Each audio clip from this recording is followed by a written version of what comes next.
My dream of opening my office for cmDesign Atelier was born in the year 2012. A friend of mine had just told me about a developer he had thought would be good for me to work with. I got home that night. My excitement knew no bounds. The thought of working with such a figure in the architecture world brought me so much joy. You know, that sense of fulfillment you feel when you have your dreams finally coming to fruition. That was exactly how I felt. Without taking my clothes off, I took out my phone and the business card my friend had given me, and I dialed the number, wondering whether or not he would pick the call. Then he picked, and I introduced myself to him, and finally, I booked a meeting with him. My excitement knew no bounds as I put together my designs in preparations for this meeting that would be happening the following day.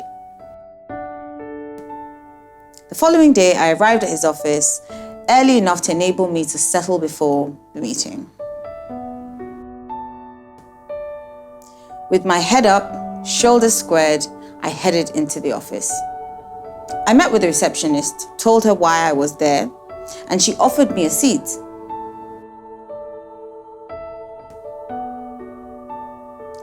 What was standing between me and what seemed to be the next phase of my life was that door. I was both excited and eager to be called in. Until I heard him loudly dressing down a member of his team right there in his office. What on earth is wrong with you? Can you ever do anything right? What do I pay you for?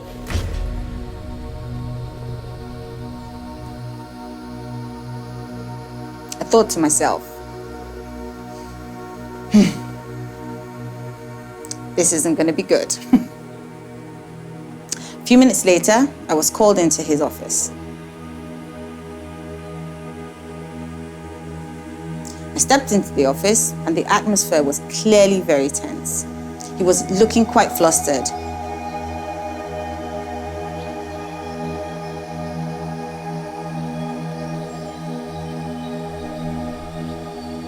I was thinking, this might not be that bad, but clearly I was very wrong.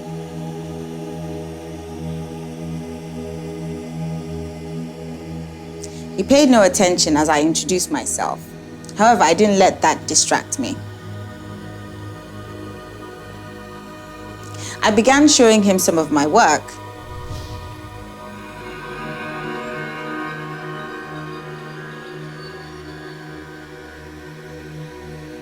And permit me to say, this was quite decent work that I had presented at the meeting.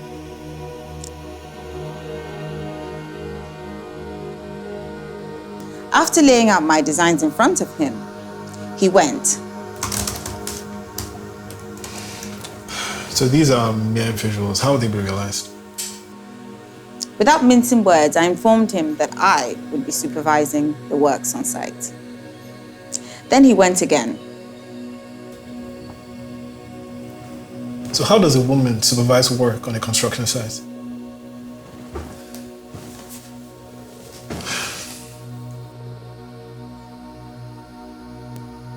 I was dumbfounded, completely thrown off by that statement, and I just stood rooted on the spot. Safe to say, I didn't work with him. That moment changed things for me.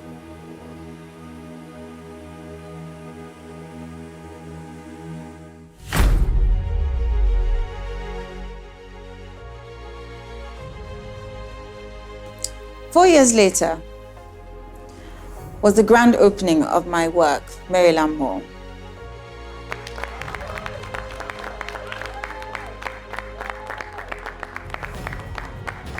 I dressed in a really nice black dress designed by Bridget Awoshika. I looked stunning. I felt so proud to see people admiring my work.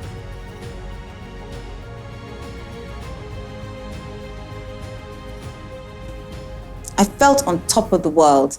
In the midst of the crowd, guess who I saw? It was the same developer who had told me I couldn't do it. Architect Tosin Oshinowo. In his words, how does a woman supervise works on a building site? He even addressed me as Architect Tosin Oshinowo. I politely greeted him. Then I walked away. I wasn't in the mood to discuss with someone who blatantly dismissed my capabilities because I'm a woman. What was important to me was the fact that he could see the building that had mesmerized him was a woman's work. Ladies, always keep your eye on the ball. Don't let anyone distract you from your dreams. If you think it, you can achieve it.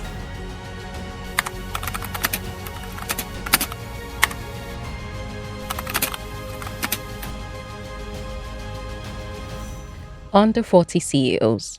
They said I couldn't. Brought to you by Sunlight. Sunlight celebrates and empowers enterprising women who want to do more and be more for themselves and their communities, because there's more to you in Sunlight than you expect.